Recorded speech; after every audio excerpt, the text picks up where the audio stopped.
नमस्कार दोस्तों, आप सभी का हमारे यूट्यूब चैनल यूपीएसएलआर एजुटेक में बहुत स्वागत है। डीबीटी जब से शुरू हुआ है शिक्षक बहुत ही परेशान है और सभी परेशान है। प्रधानाध्यापक ज़्यादा परेशान है, सहायक थोड़े कम परेशान है, लेकिन परेशान सारे हैं। तो मैं इन्हीं समस्याओं का आपके सामने हल लाने की मैंने कोशिश की है। जो डिटेल्स मुझे पता थे इधर उधर से अवेलेबल हुए विभाग से, नेट से सर्च वर्च करके मैंने कोशिश की है कि कुछ आपकी समस्याओं का समाधान हो जाए। 15 पॉइंट मेरे पास हैं, मैं इनको आपके सामने रखता हूं। अगर आपकी 15 में से कोई एक समस्या होगी तो आपका समाधान इसी में मिल जाएगा। तो चलिए देर नहीं करते हैं, हम आपके सामने रखते हैं। प्रेरणा आधार डीबीटी समाधान। डीबीटी कारपोल करने की जिम्मेदारी विद्यालय समस्त स्टाफ की है। देखें समाधान करने का तरीका। डीबीटी कारपोल करने की जिम्मेदारी नंबर 1 बात है, ऐसा ना सोचो कि हेडमास्टर की जिम्मेदारी। यदि किसी अध्यापक के मोबाइल और नंबर से लॉगिन करने पर लॉगिन ऑथेंटिकेशन फेल्ड बता रहा है तो निर्धारित प्रारूप पर अपने बीओ को प्रेरणा ग्रुप हेल्पलाइन पे जो है आप क्या करना है, प्रेरणा हेल्प अपनी समस्या भेजे। डीबीटी कार्य पूरा करने की जिम्मेदारी, अरे ठीक है यार, जिम्मेदारी स्टाफ की है। ये हो गया, ठीक, 2 बार हो गया। अब नंबर 3 पॉइंट पे आ जाते हैं। क्या कह रहा है 3 पॉइंट? कह रहा है प्रेरणा पोर्टल पर बच्चों का पंजीकरण करने पर भी बच्चे डीबीटी ऐप पर नहीं आ रहे। इसका कारण यह हो सकता है कि वह बच्चे कहीं और पंजीकृत हो अथवा उन बच्चों को गत वर्ष डिलीट कर चुके हैं, वर्तमान समय में उनका पुनः पंजीकरण कर रहे हैं, अथवा वे डुप्लीकेट बच्चे हैं जिनको आप प्रेरणा पर चेक कर सकते हैं। गत वर्ष के बच्चे प्रेरणा पोर्टल पर जाकर रोल बैक विकल्प में उन बच्चों को वापस ले आएँ। यदि कोई बच्चा किसी अन्य विद्यालय में अध्ययनरत है तो उसको अपने विद्यालय में पुनः पंजीकरण कर रहे हैं तो बच्चा आपके डीबीटी ऐप पर प्रदर्शित नहीं करेगा। ठीक है, नहीं करने वाला है, प्रदर्शित नहीं करेगा। 4था पॉइंट देख लीजिए क्या होगा। ऐसे बच्चों को आप उनके पूर्व स्कूल को प्रेरणा के माध्यम से ट्रांसफ़र करा लें। यदि ऐप को अपडेट करने के बाद भी बच्चों की संख्या कम दिखाई दे रही है या कोई भी डाटा प्रदर्शित नहीं हो रहा है तो डीबीटी ऐप पर लॉगिन के बाद रिफ्रेश ऑल डाटा करें अथवा डीबीटी के होम पेज पर 3 डॉट मेनू में जाकर अपडेट स्टूडेंट डिटेल पर क्लिक करें अथवा किए गए कार्य का डाटा सिंक कर क्लियर प्रोफाइल के तत्पश्चात लॉगिन करें। छात्र अपडेट हो जाएंगे। उसको मुंह में मत रखो, ठीक है, छात्र अपडेट हो जाएंगे। ये बात हुई। 5वीं बात देखें क्या है। 5वीं बात कह रहा है छात्र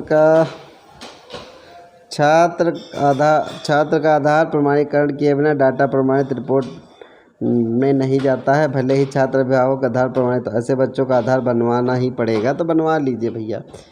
आगे 6ठा पॉइंट क्या कह रहा है? 6ठा पॉइंट है अध्यापक द्वारा लॉगिन करने पर उसके छात्र संख्या 0 प्रदर्शित हो रही है, अन्य अध्यापक के छात्र संख्या प्रदर्शित है। इसका कारण यह हो सकता है जिस अध्यापक को छात्र संख्या 0 प्रदर्शित हो रही है उसको कक्षा आवंटन नहीं किया गया है। जिस अध्यापक को जो कक्षा आवंटित की जाएगी उस अध्यापक को उसी कक्षा के वेरिफिकेशन हेतु प्रदर्शित होंगे। ठीक है, 6 का अगर है तो 6 ही को वेरीफाई वाला ही प्रदर्शित करेगा, वही न्यू रजिस्ट्रेशन भी करे तो बेहतर रहेगा। ठीक, अभिभावक के रूप में माता अथवा पिता का ही आधार प्रमाणीकरण किया जाना है।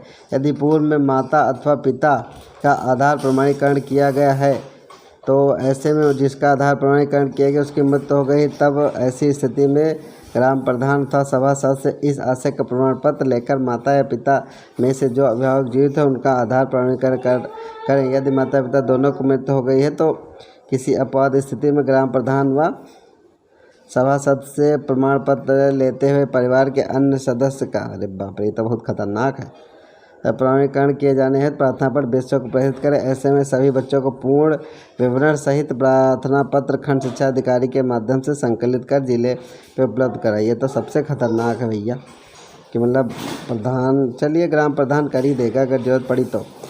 नंबर 8, इसमें आसान है कि SR रजिस्टर की जन्म तिथि अगर अंतर है तो परेशान होने की ज़रूरत नहीं है, आधार वाला ही लगा दो और एक रजिस्टर बना लो। ऐसे कौन से बच्चे हैं जिनके आधार में आधार वाला और आपके SR रजिस्टर में अंतर। 9वां देख लीजिए, जिन बच्चों का आधार नहीं बना है बनवाएं, खंड शिक्षा अधिकारी से संपर्क करें, हर जगह कैंप चल रहा है।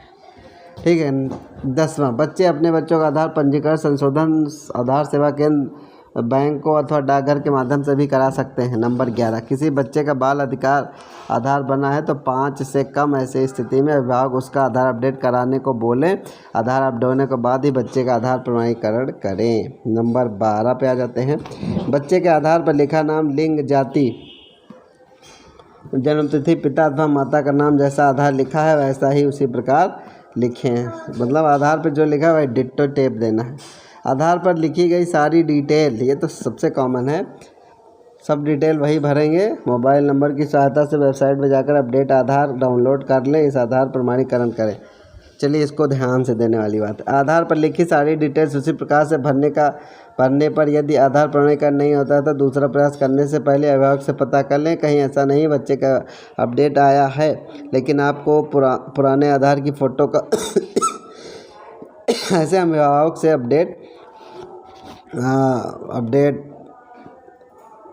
आधार जो है डाउनलोड कर लें, इसका आधार प्रमाणीकरण करें। नंबर 14, प्रेरणा अथवा DBT ऐप पर नामांकित बच्चे का प्रमाण करते समय यदि कोई बच्चा आउट ऑफ स्कूल है तो वहां क्लिक करते हुए पूछी जाने वाले संबंधित सभी प्रश्न भरें, तत्पश्चात अभिभावक को आधार प्रमाणीकरण करें।